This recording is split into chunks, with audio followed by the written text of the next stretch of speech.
Good morning, everybody. This is Ravi Kumar, your friend, your teacher, my dear friends.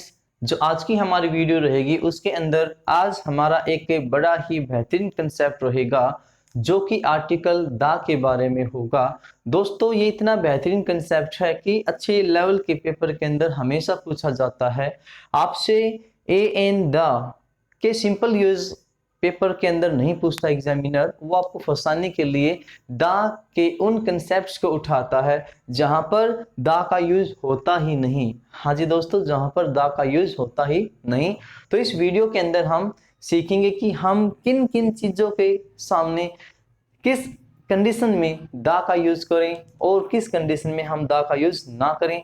दोस्तों, चीजें बिल्कुल एक जैसी दिखाई देती हैं लेकिन उनके जो यूजेस होते हैं वहां पर वो डिफरेंट होते हैं और उनके यूजेस के ऊपर ही डिपेंड होता है कि हम आर्टिकल दा का यूज वहां पर करें या फिर हम उसका यूज ना करें। तो दोस्तों, आओ चलते हैं आज की हमारी जो क्लास है। जैसा कि मैंने यहाँ पर लिखा हुआ है आर्टिकल था और जो कैटेगरी यहाँ पर है दोस्तों जोन ऑफ कंसंट्रेशन, हमने कुछ एक या दो वीडियो जिससे पहले भी दी हैं, ठीक है।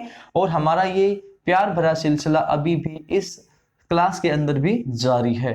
तो नेक्स्ट जो हमने लिया है दोस्तों, एक बड़ा ही बेहतरीन कंसेप्ट यहाँ पर है nationality versus language. Nationality versus language बिल्कुल एक जैसी चीजें वहां पर वो दिखती हैं। तो आपको वहां पर ये देखना है कि भाई लैंग्वेज और नेशनैलिटी कहाँ है और किसके साथ में दा आएगा, किसके साथ में दा नहीं आएगा। तो दोस्तों, मैंने यहाँ पर कुछ लिखे हैं कंट्री, लैंग्वेज एंड पर्सन। अब मैंने सिर्फ यहाँ पर उन कंट्रीज को लिखा है, उन कंट्रीज के नाम लिखे हैं भाई जिनकी लैंग्वेज इस और उसके जो देशवासी हैं उनको सेम बोला जाता है। जैसे मैंने कंट्री का नाम लिया जर्मनी, जर्मन लैंग्वेज बोली जाती है वहां, और पर्सन जो वहां के होते हैं उनको भी क्या बोला जाता है, जर्मन। रशिया, रशियन, रशियन, यानी रशिया की लैंग्वेज क्या है, रशियन, और पर्सन्स को भी क्या बोला जाता है दोस्तों, Russian. France, French, French. English, sorry England, English, English, right. इसी कैटेगरी में आप कितनी भी कंट्रीज के नाम ले सकते हो, ठीक है, जिनकी लैंग्वेज और पर्सन को सेम बोला जाए। तो क्या डिफरेंस होता है दोस्तों यहाँ पर नेशनैलिटी और लैंग्वेज के अंदर। आप देखो, सबसे पहले तो आप ये जान लीजिए कि किसी भी कंट्री के नाम के साथ में हम किसी भी कंट्री के नाम के साथ में हम कभी भी किसी आर्टिकल का यूज नहीं करते, किसी भी आर्टिकल का यूज हम नहीं करते यहाँ, ठीक है दोस्तों। तो यहाँ पर हम किसी भी आर्टिकल का यूज नहीं करते हैं किसी कंट्री के नाम के साथ। लैंग्वेज और पर्सन, अब इन पर्सन से मिलकर दोस्तों वहां इन पर्सन से मिलकर क्या बनती है वहां की नेशनैलिटी। इन पर्सन से मिलकर क्या बनती है वहां की नेशनैलिटी बनती है। और क्योंकि वहां के जो पर्सन हैं वो सिर्फ एक के लिए नहीं बोला था भाई, अब हमने किसी एक के लिए जर्मन नहीं कहा, हमने उन सबको ही जर्मन कहा है, सबको ही रशियन कहा है, सबको फ्रेंच कहा है और इंग्लिश कहा है। तो यहाँ पर दोस्तों इनका आप प्लूरल बनाते हो एस लगाकर, या भाई आपका एस लगाकर आप इनका प्लूरल बनाते हो, ठीक है। और इसी के सामने आपको रखना पड़ता है किसको, डेफिनिट आर्टिकल द को, तब जाकर ये क्या बनती है यहाँ, तब जाकर बनती है दोस्तों ये नेशनैलिटी।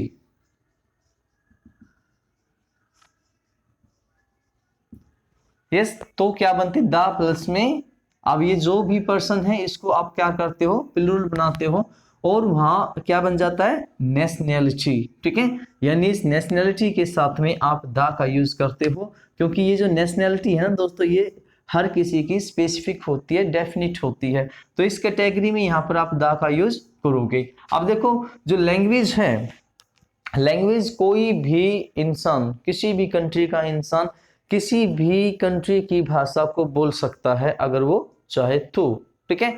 तो हम लोग जैसे हिंदी बोलते हैं, हिंदी बोलते हैं। अब ये तो है नहीं कि भी हिंदी को कोई दूसरे देश का व्यक्ति नहीं बोल सकता अगर वो चाहे तो, ठीक है। हम लोग इंग्लिश भी तो बोलते हैं, इंग्लिश भी तो हम लोग बोलते हैं, राइट। तो लैंग्वेज कोई भी किसी की बोल सकता है, इसलिए कभी भी डेफिनेट नहीं होती, और इसके साथ में आप डेफिनेट आर्टिकल द का यूज बिल्कुल नहीं करते यहाँ, ठीक है। तो आपके सामने जो बात है दोस्तों है कि भी लैंग्वेज के साथ हम कभी भी आर्टिकल द का यूज नहीं करते, जबकि वहां के जो पर्सन्स होते हैं उसके साथ में हम द का यूज करते हैं, जो बनाता है किसको, नेशनैलिटी को, राइट। तो फर्स्ट सेंटेंस के अंदर हम देखते हैं दोस्तों, फर्स्ट सेंटेंस के अंदर हम देखते हैं dash English is easy to learn, English is easy to learn. तो अब ये बताओ यहाँ पर ये पर्सन्स हैं या फिर लैंग्वेज है। अब ये सीखा किसको जाएगा, सीखा तो लैंग्वेज को ही जा सकता है, ठीक है, ये सीखा तो लैंग्वेज को ही जा सकता है। तो लैंग्वेज है तो भी कोई भी आर्टिकल यहाँ पर यूज नहीं होगा, ठीक है।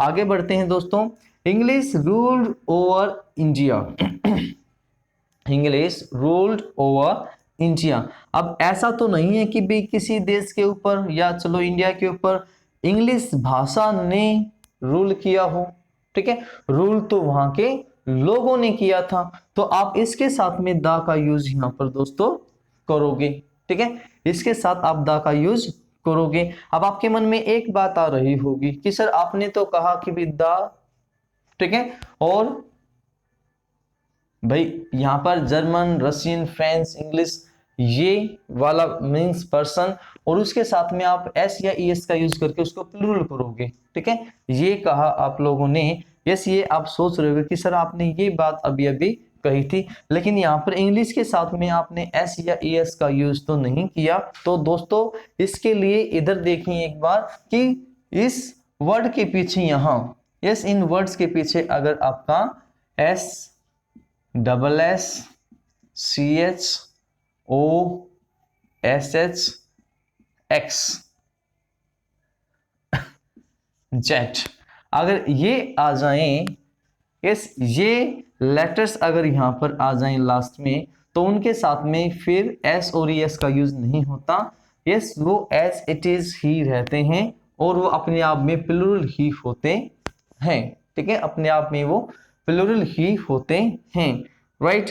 तो यहां पर क्या देखा दोस्तों आपने, the English ruled over India. मैं उम्मीद करता हूं कि आपको ये बात अच्छी तरीके से समझ आ गई होगी। नेक्स्ट है भाई, dash English is spoken all over the world. तो ये आप समझ ही गए कि भी बोला किसको जाएगा भाई, बोला तो भाषा को ही जा सकता है, तो कोई भी आर्टिकल आप यूज यहाँ पर नहीं करोगे।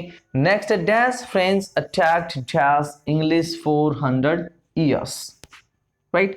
अब अटैक करने का काम कौन करे भाई, अटैक करने का काम कौन करे, डेफिनेटली पर्सन ही करेंगे, यानी वहां की नेशनैलिटी ही के बारे में यहाँ पर बात हो रही है। भाई कोई भाषा किसी दूसरी भाषा पर तो अटैक नहीं कर सकती, या कर सकती है, ये सोच के देखना भाई, कोई भाषा किसी दूसरी भाषा पर अटैक कभी भी नहीं कर सकती, वहां के पर्सन्स अटैक करते हैं। तो पर्सन्स बनाने के लिए, इसको मींस नेशनैलिटी बनाने के लिए आपको किसका यूज करना पड़ेगा भाई, आर्टिकल दा का आप इसके साथ में यूज करोगे, ठीक है। और नेक्स्ट के अंदर भी क्या आएगा दोस्तों, आर्टिकल दा का यूज होगा। नेक्स्ट है आई एम टीचिंग इंग्लिश और द इंग्लिश। अब इसमें से कौन सा ठीक है सेंटेंस, ध्यान से वीडियो को पॉज करो और बताइए कौन सा सेंटेंस इसमें से ठीक है, आई एम टीचिंग इंग्लिश या I am teaching the English, ठीक है, ध्यान से देखना भाई। इनमें ये दोनों की दोनों पॉसिबिलिटीज, यस, दोनों की दोनों पॉसिबिलिटीज ठीक हैं बिल्कुल, ठीक है। अगर मैं कहता हूं कि आई एम टीचिंग इंग्लिश, तो विदाउट आर्टिकल अगर मैंने इंग्लिश को यूज किया यहाँ, तो इसका मतलब है कि मैं इंग्लिश भाषा को पढ़ा रहा हूं, मैं इंग्लिश भाषा को पढ़ा रहा हूं।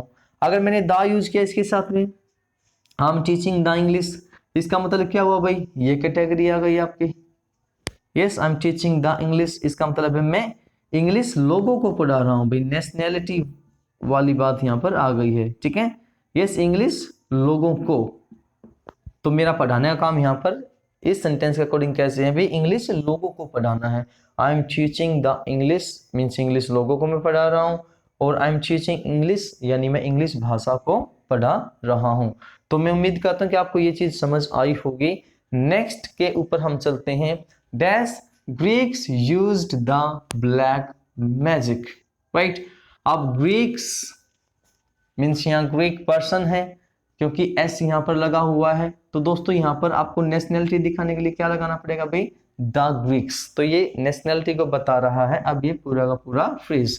The Greeks used the black magic. Next, the Greeks man used the black magic. अब इस सेंटेंस में और इस सेंटेंस में, yes, what is the difference between this two sentence, just tell मी।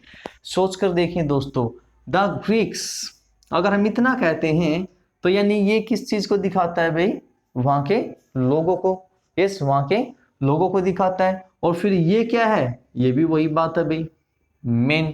तो ध्यान आपको ये देना है कि भी इस कैटेगरी के साथ, ये जो नेशनलिटी वाली कैटेगरी है दोस्तों, उसके साथ में कहीं पे भाई मैन, विमेन, पीपल, ठीक है, इनका यूज ना हो। यस, इनका यूज होना वहां पर सुपरफ्लूस माना जाता है। क्या माना जाता है दोस्तों, सुपरफ्लूस माना जाता है। सुपरफ्लूस का मतलब होता है मोर देन रिक्वायर्ड। मैं स्पेलिंग को दोबारा से लिख देता हूं, आपको समझ नहीं आ रही होगी। इस क्या माना जाता है दोस्तों, सुपरफ्लूस। सुपरफ्लूस का मतलब है मोर देन रिक्वायर्ड। तो ये ध्यान देना है कि भी इस कैटेगरी के साथ, नेशनैलिटी वाली कैटेगरी के साथ में आप मैन, विमेन, पीपल जैसे शब्दों का यूज नहीं कर सकते। नेक्स्ट सेंटेंस है दोस्तों, the Russian people are beautiful. तो बात तो कहीं ना कहीं वही दिखाई दे रही है, लेकिन इस सेंटेंस के अंदर यहां देखो मेरे प्यारे साथियों, ये जो रशियन है इसके साथ में आपको यहाँ पर एस लगा हुआ दिखाई नहीं दे रहा, यहाँ पर आपको एस लगा हुआ दिखाई दे रहा है, राइट। तो इस कंडीशन में इस कंडीशन में सबसे जो इजी तरीका है ना, वो आपके पास में है कि ये जो पीपल है ये तो हो गया वहां का भाई सेंटेंस में नाउन, और इसको क्वालिफाई करने के लिए यूज किया हुआ एडजेक्टिव। अब ये जो एडजेक्टिव है ना, यही इस पीपल को डेफिनिट बना रहा है। ध्यान से देखना दोस्तों, यही इसको डेफिनिट बना रहा है। कहां के लोग, रशियन। तो इसीलिए हमें इस डेफिनिट आर्टिकल द की जरूरत नहीं है, राइट। इसलिए हमें इस द की जरूरत नहीं है। अब एक तरीके से और ये यूज हो सकता है दोस्तों, एक तरीके से इस सेंटेंस को और ठीक किया जा सकता है कि अगर हम द को रखें और फिर ये जो रशियन था दोस्तों यहां, इसके साथ में हम एस का यूज कर दें और जो पीपल है इसको हम ड्रॉप कर दें यहां से, तो क्या होगा भाई, द रशियंस आर ब्यूटीफुल। तो लो भाई ये सेंटेंस भी ठीक हो गया। तो इसको सॉरी फ्रेंड्स, दो तरीके से हम ठीक कर सकते हैं, लेकिन जो इसका बेस्ट ऑप्शन है वो ये रहेगा, क्योंकि ये जो एडजेक्टिव है ये इसको आकर यहाँ पर क्या बना रहा है, डेफिनिट बना रहा है। इसीलिए हम इस आर्टिकल द का यूज नहीं करेंगे, क्योंकि आर्टिकल द भी डेफिनिट बनाता है चीजों को, और यहाँ पर ये रशियन भी इन पीपल को क्या बना रहा है दोस्तों, डेफिनिट बना रहा है, ठीक है। तो या तो हमें यस, या तो क्या चाहिए दोस्तों हमें, या तो हमें पीपल नहीं चाहिए और यहाँ पे एक एस लगाएं, ठीक है, द रशियंस हो जाए, या फिर हमें द नहीं चाहिए और रशियन पीपल बिल्कुल फिर ठीक है, राइट। ध्यान से देखना भाई, या तो अगर हम पीपल को हटाएं इस सेंटेंस के अकॉर्डिंग, तो हमें फिर रशियन के साथ में एस चाहिए, राइट। और अगर हम इस द को ही हटा दें, तो इस रशियन का जो काम है वो क्या है, इस पीपल को डेफिनेट बनाना है, राइट। हाँ, फिर उस कैटेगरी में ये प्लूरल नहीं हो सकता। क्यों? क्योंकि हम प्लूरल नाउन या प्रोनाउन का ही बनाते हैं, ना कि एडजेक्टिव का। तो फिर यहाँ पर ये एडजेक्टिव होगा। तो दोस्तों बात शायद आपको समझ आ ही गई होगी। नेक्स्ट सेंटेंस में चलते हैं आपकी बेटर अंडरस्टैंडिंग के लिए। The Indians are honest. The Indians are honest, तो बात वही है भाई, नेशनैलिटी प्लस में क्या आएगा भाई, द आएगा, राइट। तो ये प्लूरल बनता है, the Indians are honest. Next, Indians are honest.